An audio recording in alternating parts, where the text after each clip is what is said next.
Graça e paz, meu irmão, minha irmã. Hoje nós vamos ter um devocional um pouquinho diferente. Eu vou ler o capítulo todo para vocês. E aí a gente vai comentando. Eu vou comentando sobre os versículos. Vamos orar. Senhor, meu Deus, Pai amado, Pai querido, obrigada por este dia. Obrigada porque o Senhor guardou a nossa noite. Obrigada porque o Senhor nos deu fôlego de vida mais um dia. Obrigada, Senhor, pelos seus feitos, que muitas das vezes nós nem conseguimos enxergar os livramentos que o Senhor nos dá. Eu te louvo e te agradeço, Senhor, por este dia, por essa palavra, Senhor.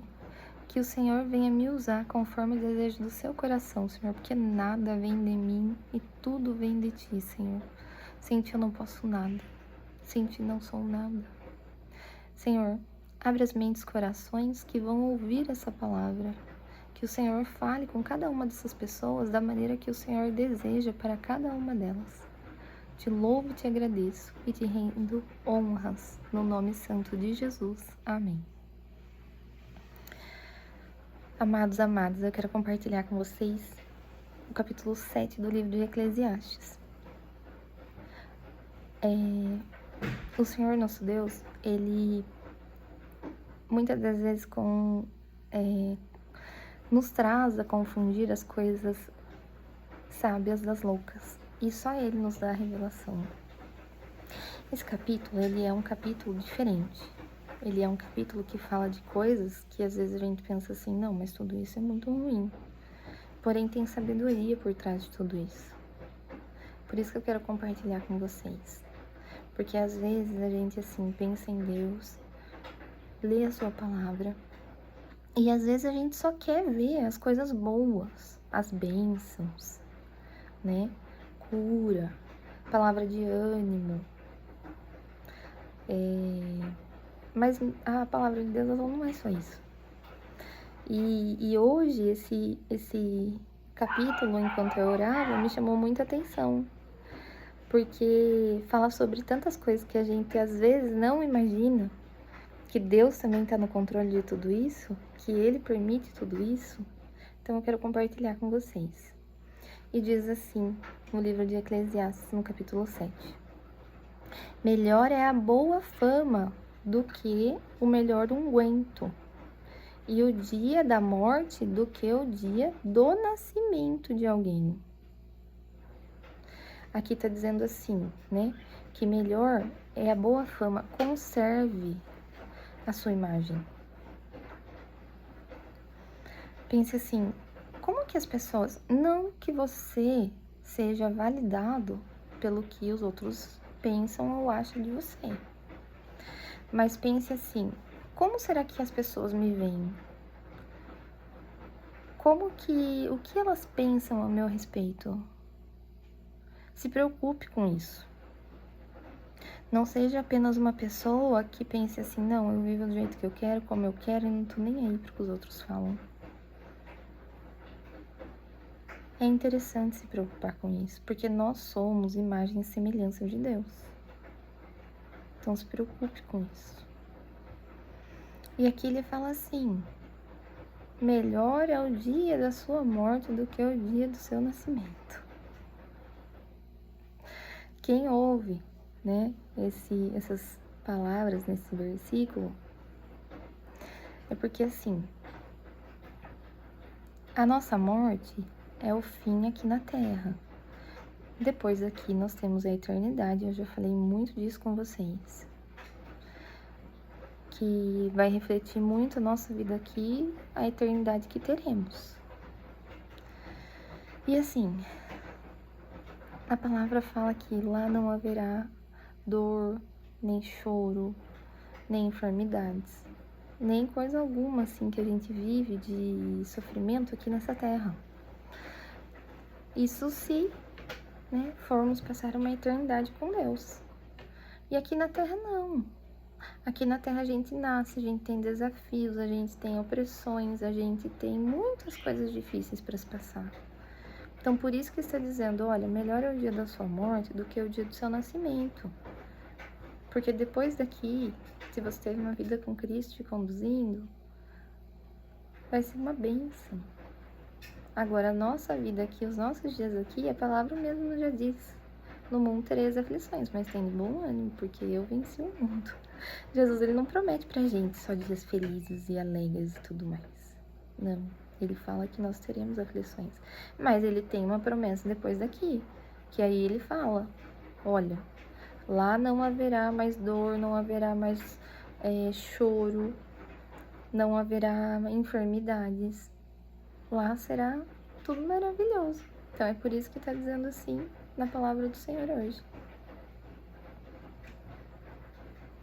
Melhor é ir à casa onde há luto do que ir à casa onde há banquete, porque ali se vê o fim de todos os homens. E os vivos o aplicam a seu coração. Quantas vezes assim a gente vai em algum velório e essa situação faz a gente refletir na nossa vida. A gente pensa assim, nossa, né? Às vezes se for uma pessoa muito jovem, nossa, foi tão cedo, né? E ainda que seja uma pessoa de mais idade, né? Às vezes aquela pessoa de mais idade deixou tantas coisas boas e a gente fala, nossa, né? Como aquela pessoa era assim, era assado, né? Quantas pessoas ela cuidou, ela ajudou, ela orientou. Então, assim, nós participarmos ali daquele momento nos traz reflexão ao nosso coração. Agora, num banquete não, num banquete você vai conversar, num banquete você vai estar ali muitas das vezes para se distrair, num jantar, para rir de algumas coisas, mas isso muito improvável que vai gerar reflexão na sua vida, no seu coração. Então é por isso que a palavra do Senhor está dizendo isso para mim e para você hoje. Melhor é a tristeza do que o riso, porque com a tristeza do rosto se faz melhor o coração. Quando a gente passa por situações de momentos felizes, né? É a mesma coisa do que eu acabei de falar para vocês.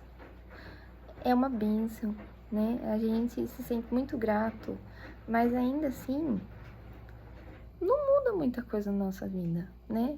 Muda ali naquele momento, a gente vai estar alegre, a gente vai estar feliz, né? Vai estar com o coração grato, mas assim, a tristeza, a situação difícil, ela nos muda. O passar no deserto, ele nos muda. O Senhor, ele faz tudo isso para quê? Por que ele permite? Por que ele permitiu então eu passar por um momento difícil? Por que ele permitiu eu passar talvez por um momento de luto? Por que ele permitiu determinada enfermidade?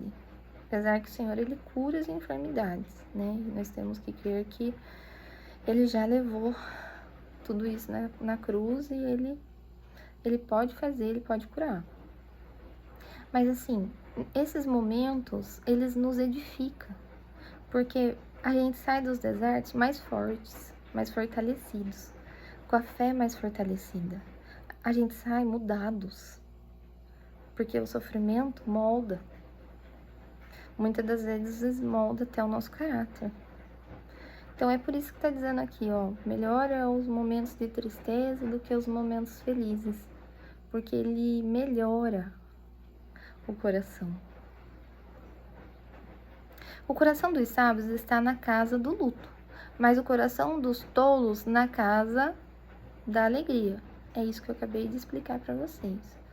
Melhor é ouvir a repreensão do sábio do que ouvir alguém a canção do tolo. Porque qual o crepitar dos espinhos debaixo de uma panela, tal é o riso do tolo. Também isso é vaidade.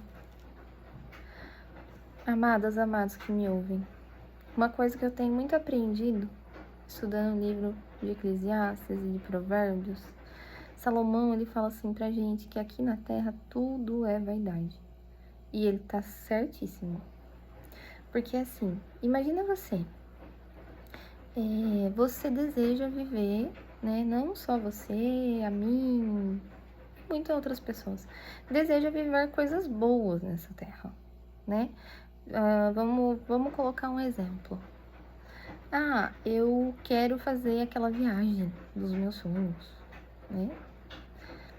Aí você vai e faz a viagem dos seus sonhos. Aquele momento muito alegra o seu coração, o coração da sua família, de quem está participando com você, e é um sonho realizado. Isso é ruim? Não, isso não é ruim. Só que depois vai passar. Tá, aí você vai ter as memórias que vão ser muito, muito boas, muitas das vezes, daquele sonho que você quis viver. Mas ainda assim, não muda muita coisa. É a mesma coisa assim, você foi lá, você lutou, você trabalhou, você batalhou e comprou o carro dos seus sonhos. Tá, você comprou o carro dos seus sonhos. Só que depois que passa um tempo, ele fica normal pra você. Ou uma roupa, ou um sapato. Nossa, eu quero tanto aquele sapato, ou eu quero tanto aquela bolsa de marca, isso e aquilo. Aí depois você conquista. Aí você conquista e fica muito alegre ao seu coração. Mas depois você vê e percebe de novo que aquilo não mudou muito sua vida. Então, assim, o que eu quero que vocês entendam? Deus, ele é interessado que nós tenhamos coisas, ele é interessado em nos abençoar, mas a gente tem que ter muito no nosso coração. Não colocar, muitas das vezes, coisas acima de tudo, sonhos acima de tudo. Por quê? Porque aquilo ali, ele é vaidade, ele vai passar. Quem tá dizendo isso pra mim e pra você é o rei Salomão, que teve tudo que você pode imaginar nessa terra. E ele sabe, olha, tudo é vaidade. Então, assim, por isso, viva uma vida com Deus. Viva os planos e propósitos dele. Tenha sonhos, tenha. Deus é interessado em realizá-los. Mas, assim, não coloque eles acima de qualquer coisa na sua vida. Porque isso vai se tornar vaidade. Depois de um tempo, depois que vocês ouvirem esse devocional de hoje, vocês vão ver que realmente acontece isso. Passa um tempo, nossa, que bom, que benção, conquistei tal coisa, né? Mas a nossa vida não muda muito. Agora, você fazer o que Deus está colocando no seu coração, você conseguir edificar outras vidas, você conseguir, muitas das vezes até libertar pessoas, né, de determinada situação, ajudando elas a seguir o caminho de Jesus. Isso sim é uma coisa que não é vaidade no nosso coração. Porque você vai ficar grato por aquilo para sempre. Agora, bens materiais e outros tipos de coisas, como eu falei, não sou contra e Deus deseja realizar. Mas você tem que ter na sua vida que isso é vaidade. Esse desejo que você tem antes de realizar, ele vai passar depois.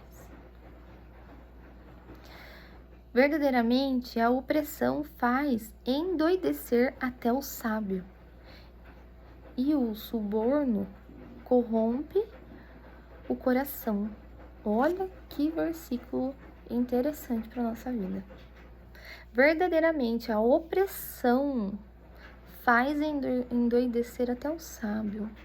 Então, assim, às vezes a gente tá ali no caminho de Deus, firme, com fé para viver a cada dia, e aquela opressão vem. Aquela opressão que eu digo é muitas das vezes aquelas coisas que o inimigo coloca para tentar te paralisar e não fazer você prosseguir. Aí vem aquela opressão. Aquela pessoa, ela tem a sabedoria de Deus. Só que muitas das vezes a opressão, ela é tão forte, que a pessoa às vezes não vai conseguir prosseguir. Por isso que a Bíblia nos ensina a vigiar e orar em todo tempo. Por quê? A gente tem que estar em constante oração sempre, para que Deus nos revista com a sua força e nos ajude. E a palavra dele também fala assim, porque Quando sou fraco, é que sou forte. Isso não é nada a ver com nós, essa palavra. O que tem a ver é que na nossa fraqueza, o Senhor age. O Senhor é quem está conosco e Ele nos ajuda, aí Ele vem com a provisão e Ele cuida de nós. Mas as opressões, se nós não estivermos alinhados, ela pode destruir a nossa vida. Então que nós venhamos a ter sabedoria nesse momento, porque sabedoria, fé, busca de Deus, jejum, oração.